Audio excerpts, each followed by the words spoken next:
اعمال کی اصلاح کرم سے کر دے۔ الحمدللہ رب العالمین والصلاة والسلام علی سید المرسلین، اما بعد فاعوذ باللہ من الشیطان الرجیم، بسم اللہ الرحمن الرحیم۔ پڑھیے الصلاۃ والسلام علیک یا رسول اللہ وعلی آلک واصحابک یا حبیب اللہ۔ الصلاۃ والسلام علیک یا نبی اللہ وعلی آلک واصحابک یا نور اللہ۔ درود پاک پڑھنے کے بے شمار فضائل و برکات ہیں۔ نبی پاک علیہ الصلوۃ والسلام فرماتے ہیں، جس کا مضمون ہے جو جمعہ کے دن مجھ پر 200 مرتبہ درود پاک پڑھے اس کے 200 برس کے گناہ معاف کر دیے جاتے ہیں۔ ایک اور جگہ نبی پاک صلی اللہ علیہ وسلم کا فرمان ہے جس کا مضمون ہے اور دنوں کا درود فرشتے مجھ تک پہنچاتے ہیں اور جمعے کا دن پڑھا جانے والا درود بنفس نفیس میں خود سماعت کرتا ہوں۔ یعنی آقا براہ راست جمعے کا درود جو ہے وہ سماعت فرماتے ہیں۔ تو ہمیں چاہیے کہ جمعے کے دن کثرت کے ساتھ درود پاک پڑھیں، محبت کے ساتھ بآواز بلند درود پاک پڑھ لیں۔ صلو علی الحبیب صلی اللہ تعالی علیہ۔ جمعے کے دن پر ہی آج کچھ بات کرتے ہیں۔ نارملی ہم جمعے کا دن ڈے آف فرائیڈے آرڈنری انداز میں گزار لیتے ہیں، تھوڑی سی کوشش کر کے جمعے کی نماز پڑھ لیتے ہیں، لیکن شاید یہ احساس نہیں ہوتا کہ یہ جمعہ ہمارے لیے کتنا بڑا رب کی طرف سے انعام ہے۔ جمعہ جو ہے وہ سید الایام ہے، تمام دنوں کا سردار ہے۔ جمعے کے دن جہنم کی آگ نہیں سلگائی جاتی۔ جمعہ کا جو دن ہوتا ہے اس کی رات کو دوزخ کے دروازے نہیں کھلتے۔ جمعے کے دن کو بروز قیامت دلہن کی طرح اٹھایا جائے گا۔ جو مسلمان جمعے کے روز انتقال کر جائے وہ شہید کا رتبہ پاتا ہے اور عذاب قبر سے محفوظ رہتا ہے۔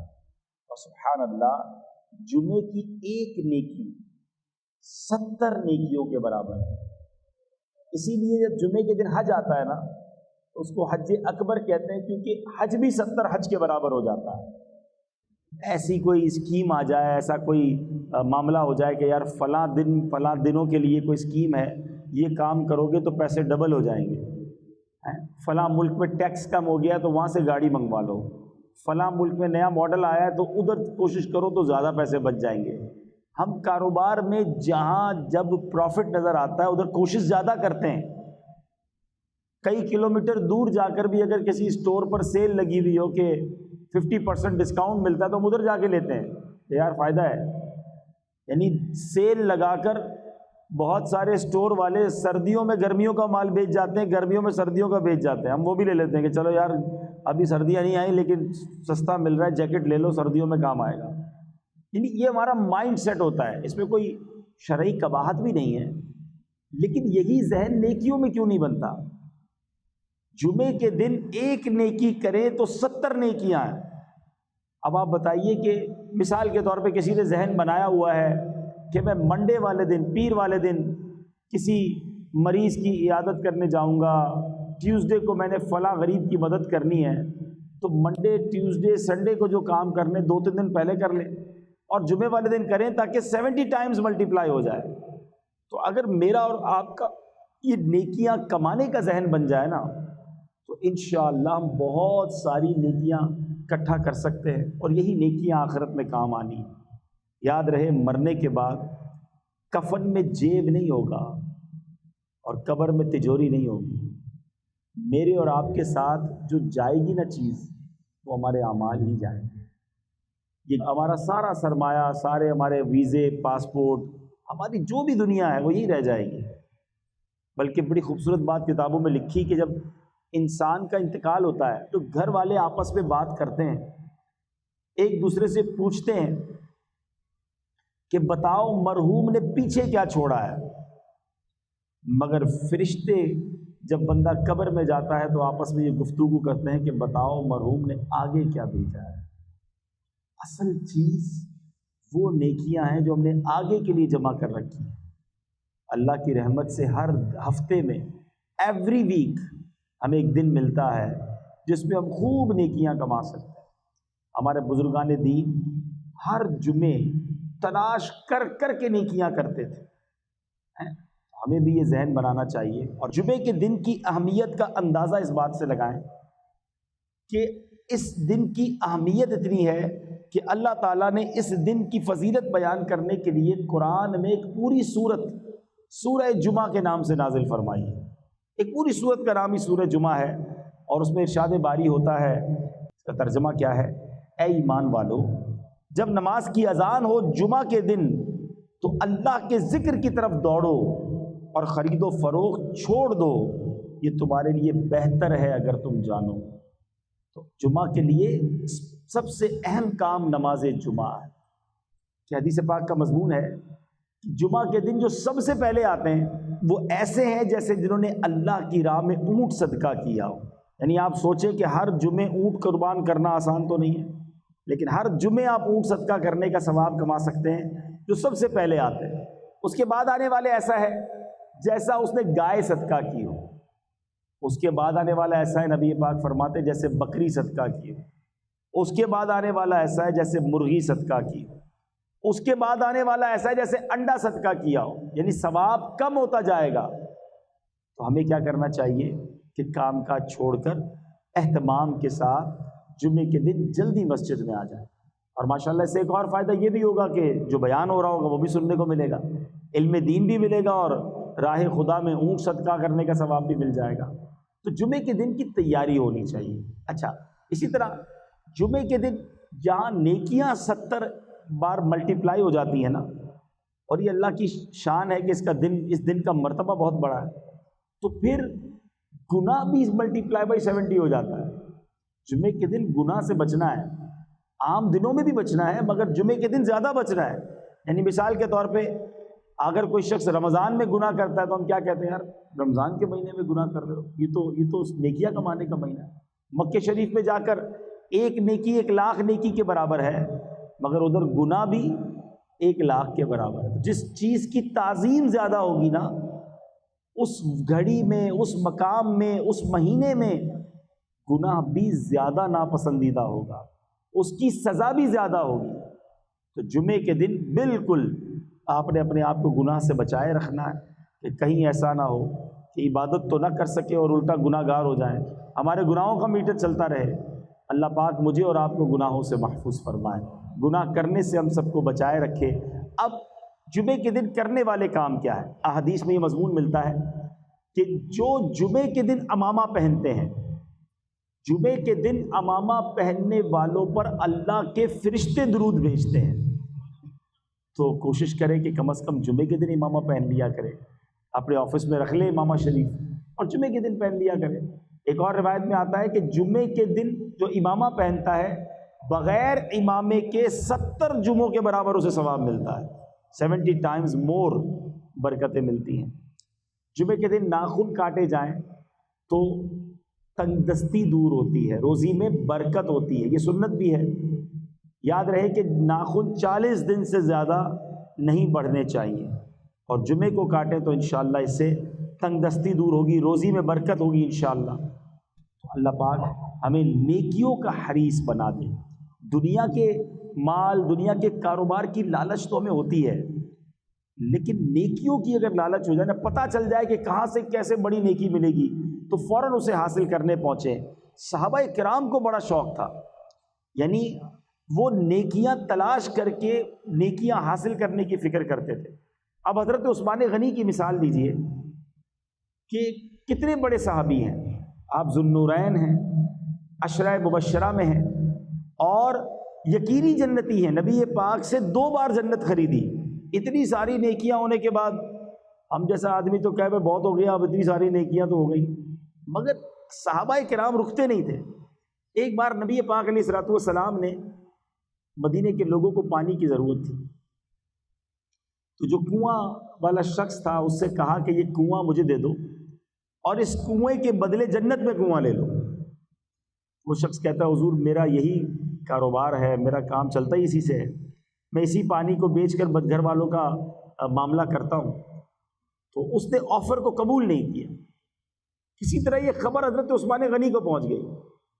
حضرت عثمان غنی نبی پاک علیہ الصلوۃ والسلام کی بارگاہ میں عرض کرتے ہیں کہ حضور وہ آفر میرے لیے بھی ہے، اگر میں وہ کنواں خرید کر مسلمانوں کے لیے وقف کر دوں تو کیا میرے لیے بھی جنت ہے، جنتی کنواں ملے گا؟ نبی پاک نے فرمایا اے عثمان یہ آفر یہ تمہارے لیے بھی ہے. حضرت عثمان نے وہ کنواں جس قیمت میں اس نے دیا خریدا اور مسلمانوں کے لیے وقف کر دیا. تو پتہ چلا کہ صحابہ کرام کو موقع ملتا، چانس ملتا کہ ادھر نیکی ہو سکتی ہے، وہ فوراً وہ نیکی کرنے کی کوشش کرتے تھے. ہم کاروبار کے لیے تو واقعی اتنے جس کو کہیں کہ ایگریسو ہیں کہ جیسے ہی موقع ملے کہ یہ کام کر لو ہم کر لیتے. اس ملک میں پہنچ جاؤ، اب دیکھیں نا اتنے سارے پاکستانی یہاں پہنچ گئے. میں دنیا میں جدھر جاتا ہوں ایسے ایسے ممالک ہیں وہاں بھی لوگ پہنچے ہوئے.